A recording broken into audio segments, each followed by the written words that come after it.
So was The China O'Brien one of your first films or first film? Uh, I mean, actually, it was my second film. I did a movie called Picasso Trigger, which was directed by a guy named Andy Sedaris, he was like the head director of NFL games back in the day, and he was Wow. he had a very successful career, but he decided he wanted to make movies, and he was going to make movies with Playboy bunnies. And so that was my first movie. I got to fly to Hawaii and work with a motorcycle guy who appeared on Chips for quite a while. His name was um, Bruce Penhall, and he was a champion motorcycle flat track racer.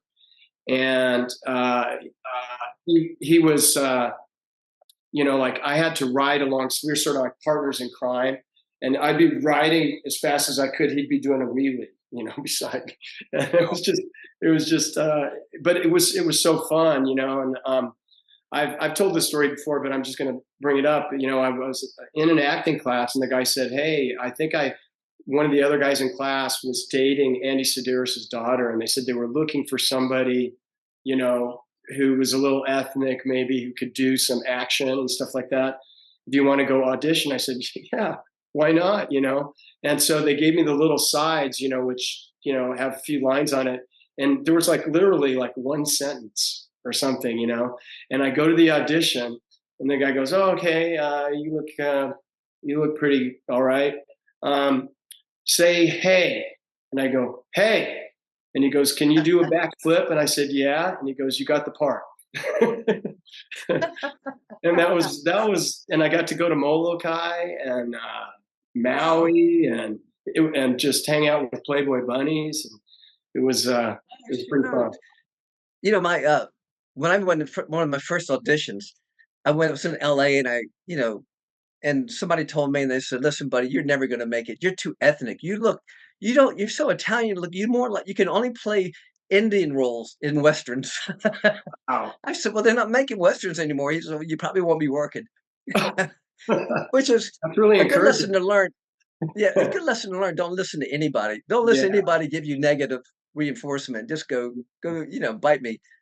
So, before we get into O'Brien movies, I really like those China O'Brien movies. Out of your martial arts career, if you had to pinpoint one or two accomplishments, what were your favorite? If you had to say this is what I'm most proud of. Is it because I know you got Competitor of the Year for Black Belt Magazine? That's a big deal. Yeah, and I got Competitor of the Year twice from Inside Kung Fu Magazine, 1983 and 1986. I'm really proud of that because you have to win a lot of competitions Right. to get those awards from Black Belt and Inside Kung Fu. But also, I placed at the Long Beach Internationals in fighting. I didn't even enter forms back then. I was Wow. in the beginning. It was 1980, and I was really proud of that accomplishment because I'd never seen so many black belts, you know, at in one. I was in the lightweight Right. division, Right. and they were when you have the ring and they have everybody standing on the edge of the ring, and they're going to pair each other off or whatever. There was like three rows, around the ring, and so I had a lot of fights, and I didn't win, but the guy that I lost to um, won. I think I got second place. The guy who I lost to took grand champion too, and he was the lightweight year. That's better Um, than me. I never I went there one time and I went there to meet Dan Anderson, and Dan yeah, Anderson was there. So I walked up to him and I said, "I am so happy to meet you because we were just made the top 10 in the country for yeah, inside. It was Karate Illustrated, and he was number one and I was number 10. Now get this, it was alphabetical. I'm Vitali, so I'm 10. He's Anderson. He's one. In small print, it said alphabetical. That upset me because I'm so competitive. I went, nobody knows that. So here I'm at this tournament. I'm fighting, and I'm not fighting yet. I walk up to Dan and we kind of knew of each other. And he just kind of hugged me. He says, "Let's just fight now and get it over with." So we just worked out. We just fought right there. We didn't even Wow. care about the tournament, and we just went at it, and it was one of our best experiences. We're great friends even till today because of that. And we Wow. both lost our first fights. I hit a guy in the head. They said too much power, and they disqualified me. He hit a guy with a kick. They disqualified him. We didn't care. At least we got a chance to fight each other. Yeah, yeah. Well, he was from my region, and Right. so I grew up, he was great. He's a great fighter, man, and He a was great great. dedicated martial artist and teacher, and a great guy, man. I learned so much He's one of the watching him. best guys. I went He's down and trained so with him. I went down and trained with him because I had oh, so much shoot. respect for him. Well, But he's one of the best ever. But yeah, it was during this time at this tournament, and we're working out, we're fighting each other, and I did a move he had never seen because I kind of created a new move at that time. It was a jump away sidekick because I used to do really my sidekick. So I went up yeah. in the air and I hit him with the sidekick. He just stopped. He couldn't believe it. He was so passionate. He picked me up and he was hugging me, going, "I've never seen that. What the hell? What was that?" That's the kind of Oh, it was like a personality he had. fadeaway jump, right? It was like It's a fadeaway, like a it's like fadeaway a jump shot. I would fade defensive. away and hit people with sidekicks. Yeah, Nobody that's had done him at the time. He had never seen it because well. You it see, was that's standstill that's karate most of that's very athletic, Keith. That's like that's that takes a very good athleticism and well, I timing. I listen, I promise you, I pale in comparison to you, and I'm not even just saying that because you're here. You couldn't even compare me to you with your technique. You are definitely one of the best martial artists, technique-wise, I have ever seen, ever. Oh, Fighting forms and in the films, and, we'll talk about it because one of your films you did this movie, King of the Kickboxers, and right. I'm not exaggerating at all. Now, the King of the Kickboxers with Lauren Avedon and Billy Blanks, and he had a lot of good And actors in Keith Strandberg wrote it. yeah, and Keith Stremmer I was doing another movie at the time, um, while Keith was doing that one, he wanted me in that one, but I was doing another film. So, Yeah, I was in South Africa doing, American Kickboxer 1 with John Barrett at the same time. And my experiences there were so much better than the one at King of the Kickboxers because all I heard about was how tough it was. Were you filming in Thailand? yeah, yeah. Yeah. What was your experience like doing that? It was awesome. I had so much fun on that one too. And kind of the highlight of it. I mean, other than just being in Thailand and getting to see that culture and realizing that this is where a lot of our GIs got furlough and stuff during Vietnam, and just the history there. And then the Buddhist monks, paddling up the river, and a lot of the transportation was on waterways, with these boats that were specially made so they could pull the prop out of the water at any time so they didn't get tangled in the plants and stuff that were growing in the river. And the place that was my house, supposedly my character's house, was way up the river. We had to take this long boat ride, and it was actually on a shrimp farm, where they farmed shrimp in fresh water, I think. And it was just the coolest place, and one of the highlights was that fight scene that I did against a bunch of thugs that Corey Ewan came in and directed that one fight. They hired him for that one fight for some reason, and so I got really lucky, and I've been lucky, like on China O'Brien, got to work with a lot of guys from Hong Kong, and then also working with Corey Ewan. He was so open minded though. He would just say, Keith, these guys are going to come at you right here. What could you do? You know, Let me I need ask you you to about beat that. these guys. Let And me so, ask you because that's the scene that I think is one of the most powerful scenes in all movies, martial arts movies. That's mhm, one of the top scenes of all time. But here's my question to you. You come out of your hut, you do a jump kick, you do a triple kick. Were yeah. you wired or did you do that by yourself? Oh no, I do that by myself. Yeah, yeah, yeah. I mean, You it's a say that side kick, twist kick, round kick like that. And in that one, when I Yeah, land, I go into some spins, like right when I land. let me tell you, when I saw that, here's 'cause I've done a few films, I'm watching that, and here's how I'm watching that. I mean, my mouth just dropped because here's what in one of my films I did a super fights. I did a flight. I had to do 3 kicks too. It was like 7:30 in the morning. It was one of the first call, first fight scenes, and, Tony Leon was the fight coordinator, and, he said, "Keith, can you do 3 kicks?" I said, "Get the wire out."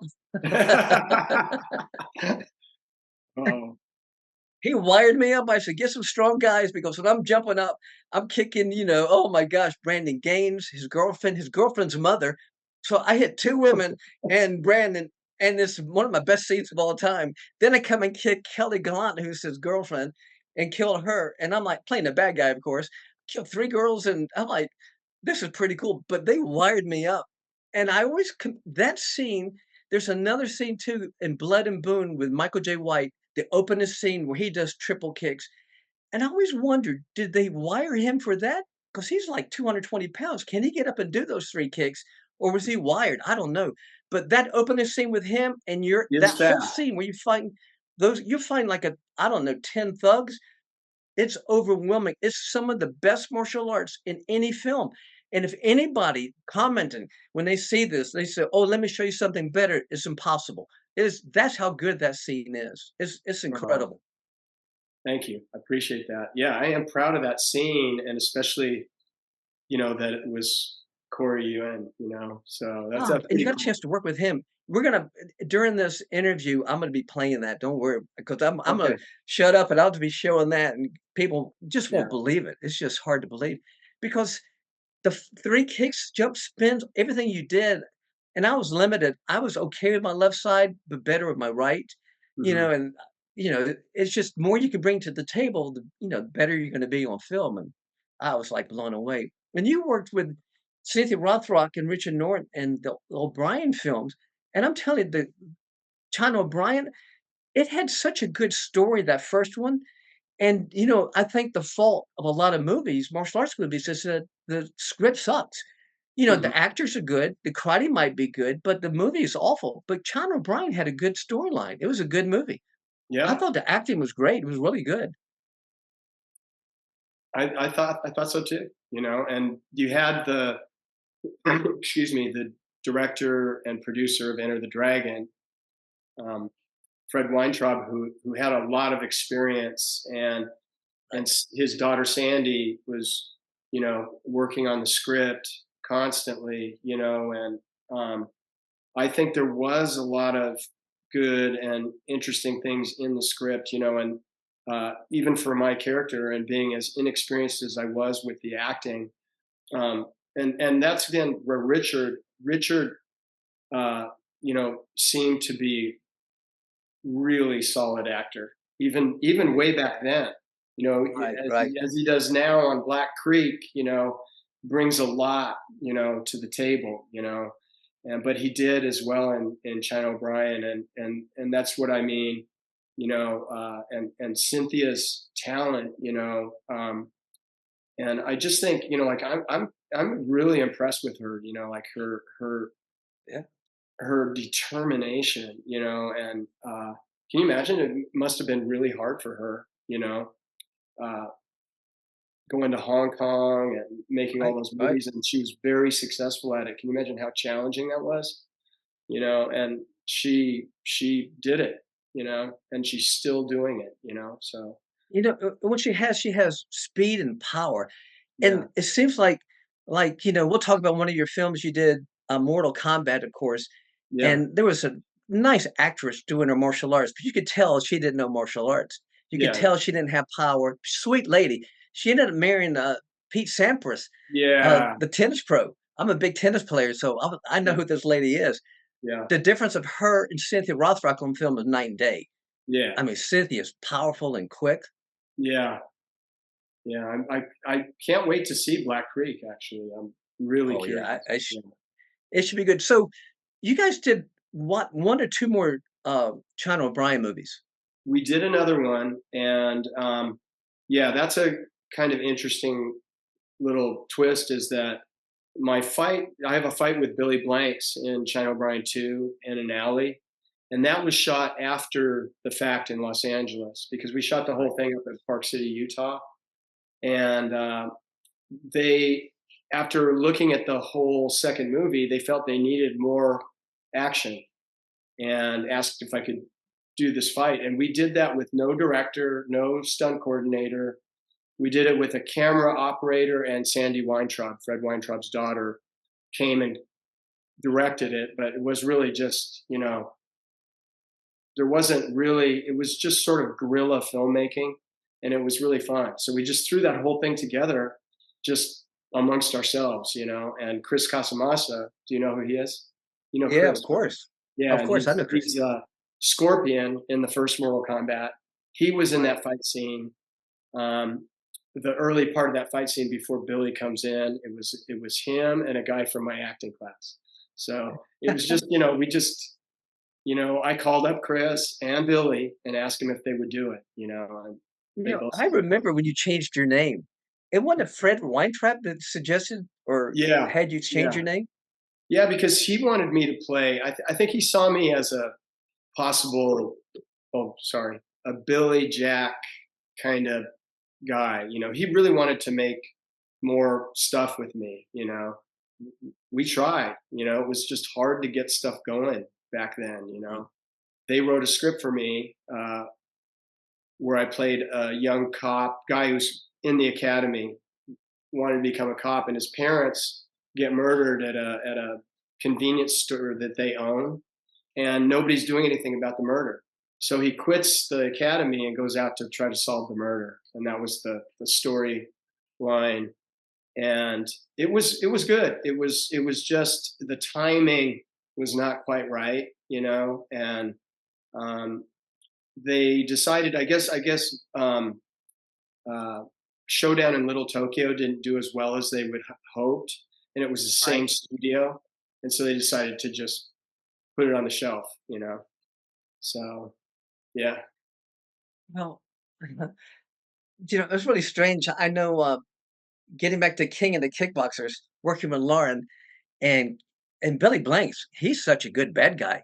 I used to Yeah. train with him in LA. When I come into LA, I'd fight Yeah. him in the mornings before his classes, and he was tough back then. We Oh yeah. competed at the same time, and it was nice having Karen Shepherd and Cynthia and George Chung and all these, Hakeem Alston, remember him? He was Yeah. in one of your films too.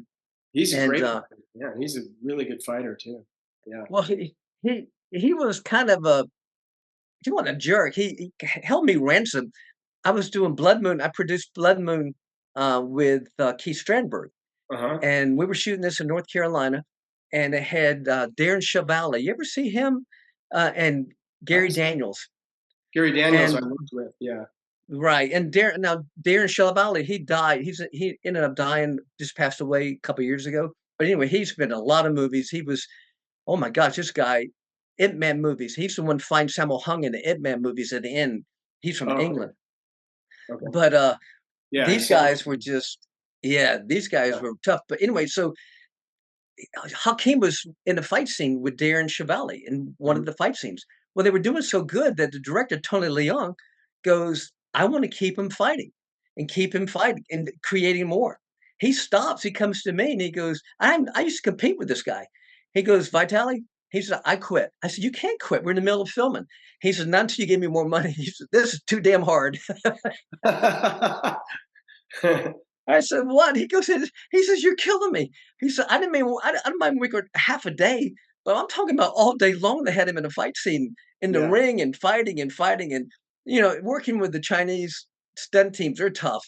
And, he was demanding a lot from him, so I had to bump up his salary. I had to agree to give him more money for him to go back out and finish the fight scene.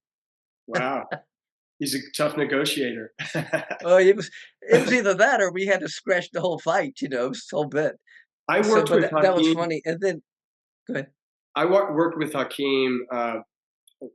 The Robin Shu, the guy who played Liu Kang, Yeah, I like him. Hong Kong, Yeah. he produced and directed a movie about the Hong Kong stuntman, and then within the movie, he made a movie to sort of feature all That's these cool. Hong Kong stuntmen. And Hakeem was in it, and I was in it, and I saw him do a fight scene with Robin, and Robin looked like, I mean, it just looked like he might kill Robin at any at any moment, you know. And to Robin's credit, man, he hung in there, but he like, you know, had to block some stuff that just looked like it was Oh, going to yeah. take his head off, you know. Yeah. I know they fought each other in the combat movie, Stick Mortal fight, Kombat as yeah. well.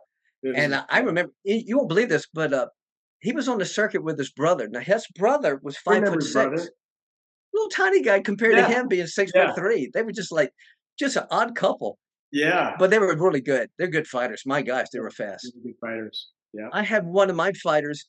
I don't know if you ever competed against Jerry Prince. He was competing the same time you Yeah. did too, Jerry Prince. I don't know. And I don't Jerry, remember if I ever fought him, but I remember Jerry well. Yeah. yeah. Jerry, he would do forms, fighting, and weapons.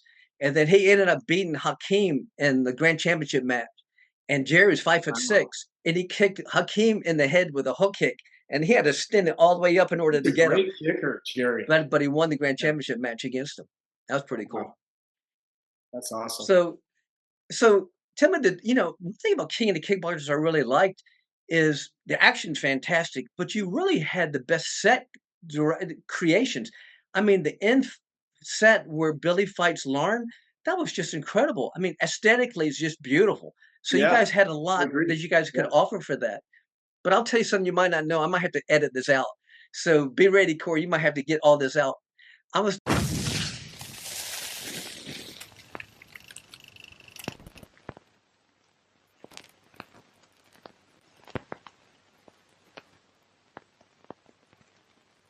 to have Billy, you, and him.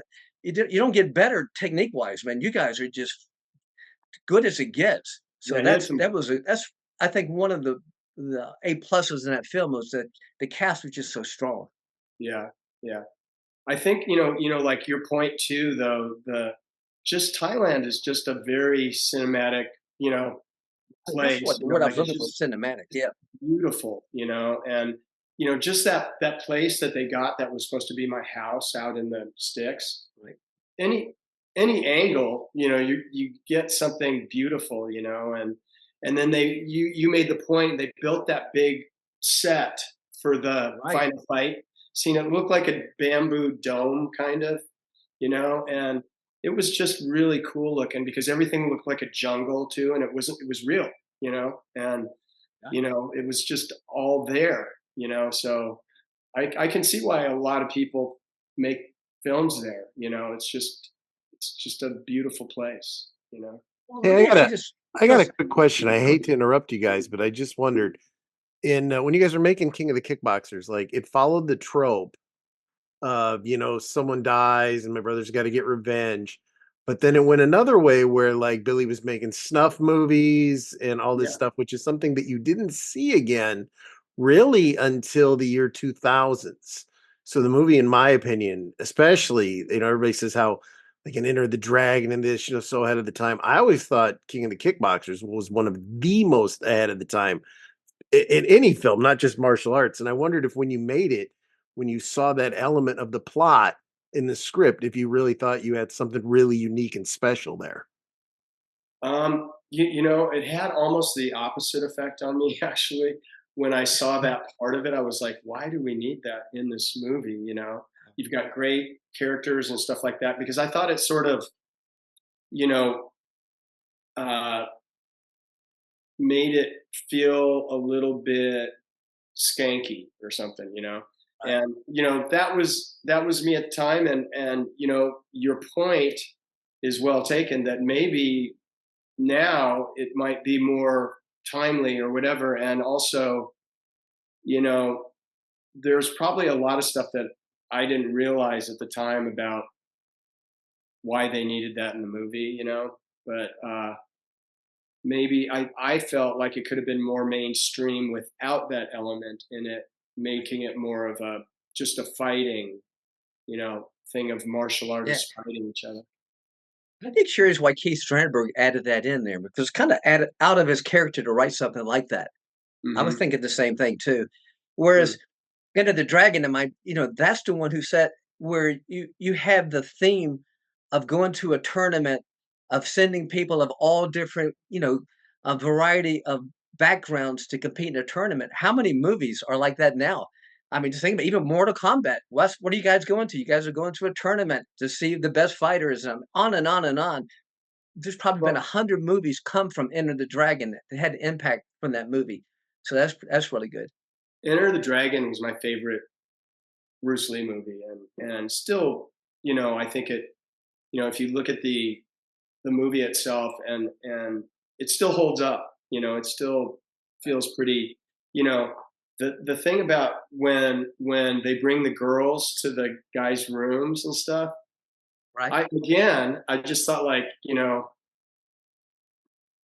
oh, why does that have to be in there? I mean, Right? or why do they have to show it? Like, it could be more just kind of give a hint of it. I don't know. Anyway, Well, Enter the Dragon, it was the one that inspired me the most, right? With Bruce Lee. He's my hero. He was the first person to inspire me for martial arts. But being at that World Expo in Oakland, 1980, and it was lights went out, and then all of a sudden you hear Enter the Dragon soundtrack, right. and then the curtains open, and there's the villain in his outfit sitting in the throne, and he goes, "Let the games begin." I don't think I've been more excited at any time in my life than that. As far as martial arts, I was like, yes. And the Yeah. place just went nuts. Test your mind.